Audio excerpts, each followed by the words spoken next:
Takže toto je bez stabilizátora 1080p, takže Full HD 30 fps. Idem bez stabilizátora, kráčam. Ostatné veci sú na auto a uvidíme, keď to budeme mať výsledky. Oproti slnku to má celkom krásne, takže teraz ideme dať rocksteady pri kráčaní normálne na prechádzke. Krásny deň. Tak, zapnuté rocksteady, to isté rozlišenie, Full HD 30 fps. Kráčam s týmto stabilizátorom, nemám žiadnu tyčku, gimbal, whatever. Stále kráčam rovno otočený dozadu, takže celkom sa to trasie. No a skúšame, no. Zatiaľ to vyzerá krásne. Nejaké auto. Ja. Rocksteady. Dobre. Skúsime trošku pridať. Tak, máme Rocksteady Plus. To znamená, že toto by malo byť pre všetky jeho trasy. Takže stále kráčam takisto ako predtým. Nič som nezmenil.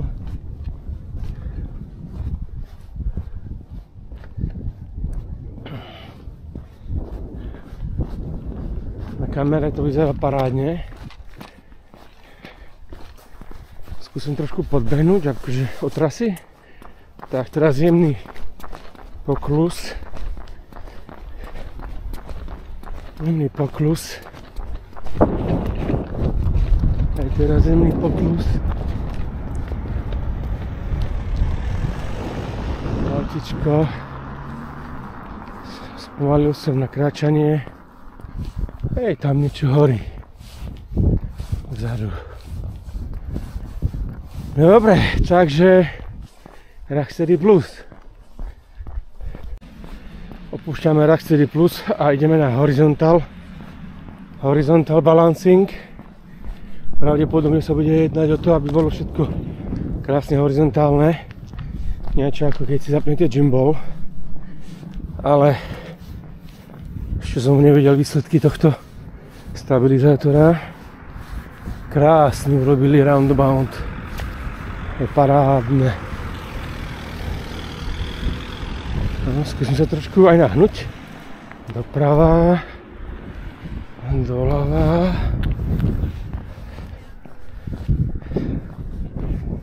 OK. Skúsim sa nahnúť doľava. Musím doprava. No, mi celkom. Chalán. Dobre, skúsime posledný stabilizátor. Posledný stabilizátor Horizon Steady. To znamená, že pravdepodobne by to malo ešte viac udržiavať všetko horizontálne. Kráčam stále kráčam proti horizontu a skúšam Horizon Steady. Tu asi není čo. Skúsim sa nahnúť do ľava pri kráčaní. Skúsim sa nahnúť do pravá pri kráčaní. Tyjo, to vyzerá dobre. Toto je dobre, keď budeme niekoho sledovať. Nahnem sa doprava, nahnem sa doľava. Celku dobre, zostanete na linke. Budeme pokračovať v testovaní. Opúšťame testovanie horizontálnych a rôznych iných stabilizátorov. Zvyšujeme rozlišenie na 2K 4,7K. FPS nechávame 30 a obyčajný klasický Rocksteady stabilizátor. To znamená, že teraz by to malo byť rozlišenie krajšie. Sa otočím doprava. Sa otočím doľava.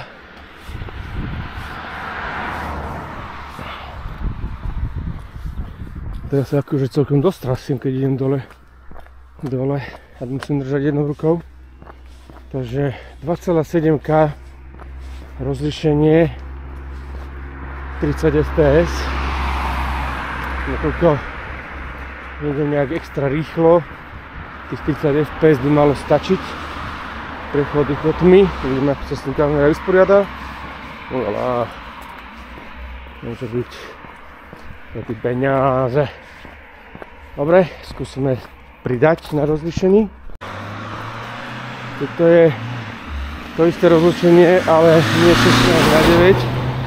Nie 16:9, ale 4:3, to znamená klasický televízny, obyčajný pomer. Tuto kamera umožňuje. To je niečo pre Evičku. Tento tu chodí stále, tento niekde tu býva. Takže to isté rozlišenie, ale pomer 4:3. Tak, zvyšujeme rozlišenie na 4K. Pomer 16:9. FPS nechávame stále, nakoľko kráčam. Teraz by to malo mať rozlišenie také, že uvidím aj beďary tomu vodičovi na tvári. Dobre, prejdeme rýchlo. Doprava. Takže teraz je to úplne to skoro najvyššie rozlišenie, ktoré to dokáže urobiť. Uvidíme, čo tam kamera ešte ponúkne. Uvidíme, aká to tá 4K na 16:9. Takže znova to isté rozlišenie 4K, ale s pomerom 4:3.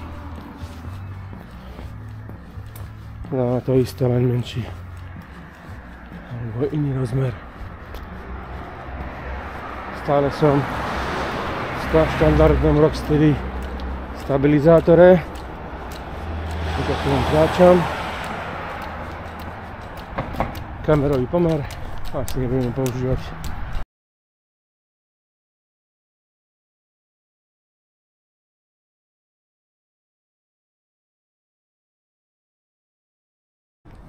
Tak práve som inicializoval nahrávanie pomocou hlasového príkazu, kde všetko funguje v angličtine a je jedno, či máte práve zvolený mod na fotenie.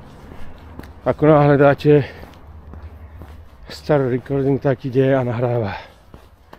No a keď poviem magické slovo zastaviť recording, tak zastaví, tak poďme na to. Stop recording.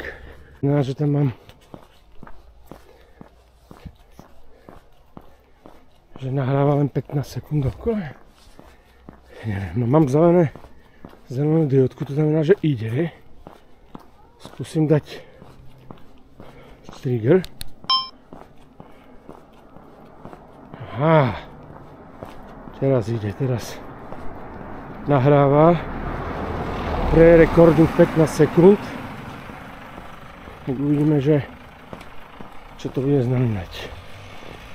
Ale videjko je krásne.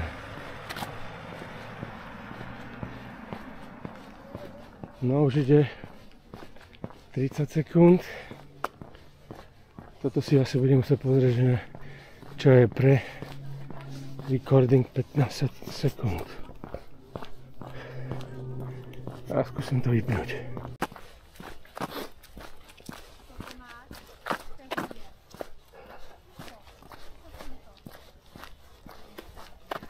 Tak 4K 120 fps a Rocksteady klasický stabilizátor. Idem vlastne popri poli, kde je strašne veľa všelijakých detailov, tak som zvedavý na toto rozlišenie. Prechod do tmy, ukáž to. Kamerka sa s tým celkom rýchlo vysporiadala, čo nám vyhovuje.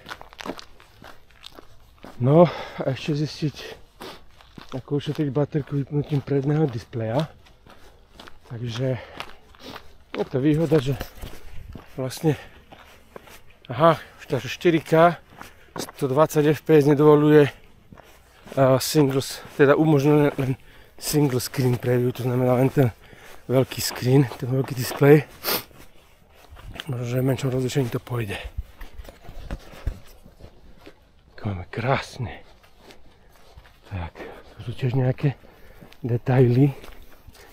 Tak pre 120 fps to bude skôr na nejaké športy a na spomaľovanie v postprodukcii. Ale zatiaľ som spokojný.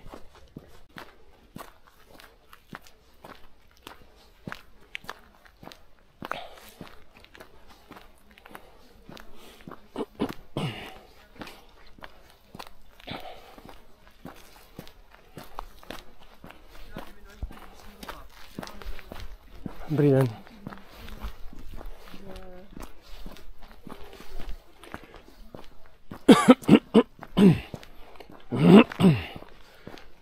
K 60 fps. Asi také najlepšie, čo budem používať, keď budem chcieť mať topku pri nejakom rýchlejšom pohybe. A myslím si, že pri 4K je vypnuté voice command, ktorý som použil teraz. No a skúsim ho použiť na vypnutie, ale píše, že voice command disabled. Ideme tu na kopček. Rozhľadneme sa. Za chvíľku už budeme mať na sebou 5 km. No. Ako je dneska krásne. Stále kráčam, hej? Stále kráčam. Už sa nám trošku topí zemička. Stále kráčam. Po trasy, nerovný terén. Tak. Stop recording. Aha, takže pre 4K nevypína. Stop recording. Jo. Takže som mal pravdu. Pri 4K sú voice comandy vypnuté. Tak, teraz som dal 2,7K, 60 fps. Voice command fungoval trošku opozdene. Možno, že sa tam dá nahrať vlastných komand. Som tam mohol dať vlastné slova, hlas, aby to vedelo pekne rozoznať. No a tu nejaké krásne tama. Ideme sa tam pozrieť. Ideme sa trošku explorovať. A čo jedine to nájdem, budú asi zvieratka. Ale chcel som aspoň ísť niekam inam. Pozrieť sa do prírody. Tuto sú nejaké stopy ľudstva. Sa varil guláš. Krásny kvet. A to je asi všetko, kde môžem ísť. Tady to končí.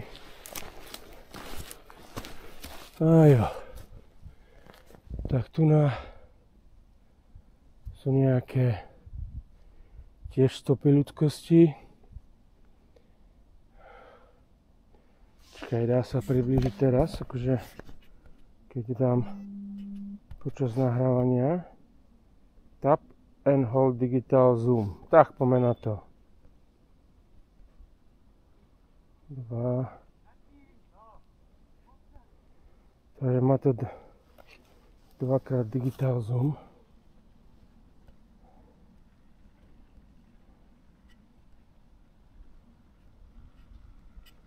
No, takže má len dvakrát digital zoom. Nevadí. Neviem, či mám s týmto bordelom dole, ale radšej sa vrátim. Opa, dostal som konárom do ksichtu. Takže radšej sa vrátim z tohto skvotu.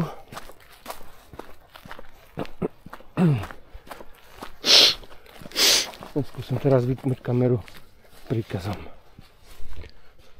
Stop recording.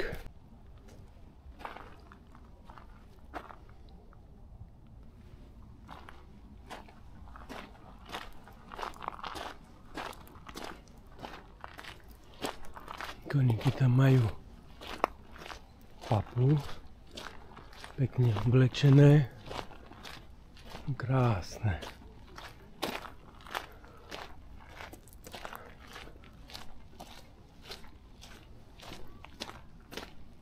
To je krása toto, tieto zvery.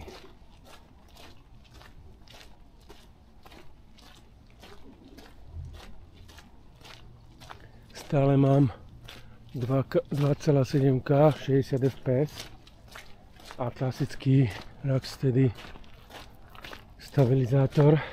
Nie je to ten púskový ani horizontálny. Zaujímavé.